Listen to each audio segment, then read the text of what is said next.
Okay, John, thank you. The number of hit and run crashes statewide and here on the Suncoast continues to go up. Florida Highway Patrol holding a press conference earlier today to get the word out about staying at the scene of an accident. ABC 7's Marla Spence joins us now live from FHP's station on State Road 70 in Bradenton with more. Marla?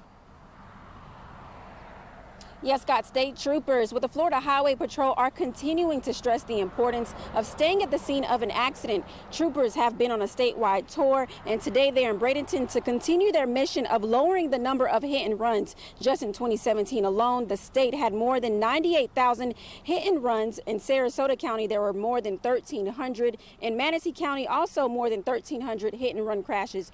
Lieutenant Greg Bueno with FHP tells us these hit and runs are a combination of deadly hit and runs involving injuries, or hit and runs involving property damage. He tells us whatever type of accident it is illegal to leave the scene of an accident. A hit and run involving a death is a felony of first degree and carries a heavy penalty of 30 years in prison.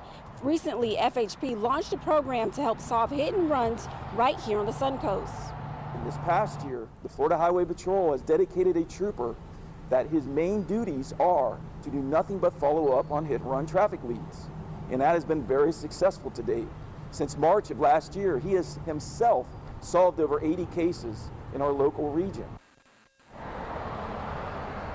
We're told on average that trooper is solving 2 to 3 cases a week. Troopers with FHP tells us for whatever reason a person decides to leave an accident, whether it's not having a valid driver's license or not having valid insurance or simply being scared, those are not valid reasons at all to leave the scene of an accident. Lieutenant Greg Bueno says that the FHP is doing as much as they can to eliminate these hit and run crashes. He says by doing the right thing, that can cost you less fines and less penalties. He's also urging drivers, if they see a hit and run, to dial 911 or star FHP. Reporting live in Bradenton, I'm Marla Spence for ABC 7, your Suncoast News. All right, Marla, thank you so much. Now your ABC 7 First Alert Weather Forecast with meteorologist John Scalzi. It was a very calm and quiet start to the day, but it was a little chilly out there. We got this great photo sent in by Cindy Desmond, frequent contributor of lake fog, which is it's created by the same sort of mechanisms as sea fog, but it sure is pretty. One of my favorite things. Really beautiful in the morning. If you've ever been out there like kayaking in the dawn hours when that fog forms, really just exquisitely peaceful and still. It's a beautiful thing. Thank you for sending that in, Cindy. Lido Beach last night, beautiful sunset there. That's gorgeous. And then a setting sun sent in by Kurt from Longboat Key last night. I think tonight we'll probably see a few more clouds around.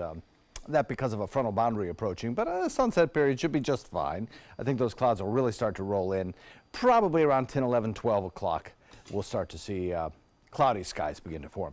68 degrees, Longboat Key, 72 at Lakewood Ranch. Parrish coming in at 73, so is Bradenton. Sarasota at 71, Venice at 71, 70 in Inglewood, 72 in Northport. And inland temperature system a little bit warmer there, coming in at 73 degrees in Myakka and Wauchula and Arcadia. We'll probably see some of those inland temperatures get pretty close to the 80-degree mark today. Along the coastline, maybe just a tad bit cooler, as some of these beaches do have a kind of southerly component to their orientation. And so with that wind coming up out of the south, it might get a little bit of a cooling effect right along the immediate coastline. Current conditions outside, as I mentioned, 71 degrees at the airport. Dew point value is rising. We talked about this morning on the Sunrise Show, how dew points, which were in the 40s, would probably end up in the upper 50s.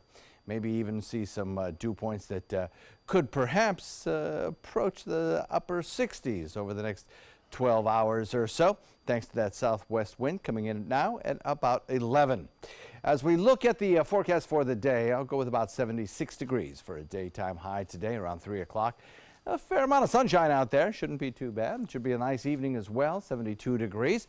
And then as we head into the evening, we'll start to see those temperatures decrease to about 70. Kind of hold around there, I would think. And then we'll see a chance of rainfall beginning to increase pretty quickly thanks to a southerly flow to this frontal boundary. That's a pretty potent frontal boundary, actually, sinking southward. The clouds will begin to increase, and this frontal boundary associated with this cold front will continue to sink southward. The timing of this storm, yeah, like I said, about after midnight, we have a chance of seeing some of those showers, but it's mostly tomorrow morning when the best chance of those showers will occur. Between about 3 and I'd say 3 and 7 o'clock in the morning is a good shot at seeing some thunderstorms around, possibly some stronger storms. Cool on Thursday, and this area outlined in green right here is a location that's given a marginal chance of some severe weather by the Severe Storm Prediction Center. That's not very much. It's probably not going to happen, but we'll keep an eye on some of those stronger storms as they approach the coastline. That's where it would be, right along the immediate coast, for some possible gusty winds associated with some of those thunderstorm downdrafts. Southwest wind coming in at about 15 to 20, and then tonight increasing, so it's just going to be a breezy night, no doubt about it. Forecast looks like this. We'll go with a temperature of about 76 degrees today, 50% chance of around midnight showers, increasing to about 80% chance early on. First alert weather morning because of the interruptions that are possible to the commute tomorrow. Then after the front passes by, cooler temperatures in the forecast, lower 60s to mid 60s, nighttime lows in the 40s. Saturday we start to warm, but another shot, a good shot of rainfall on Sunday before we cool down again on Monday.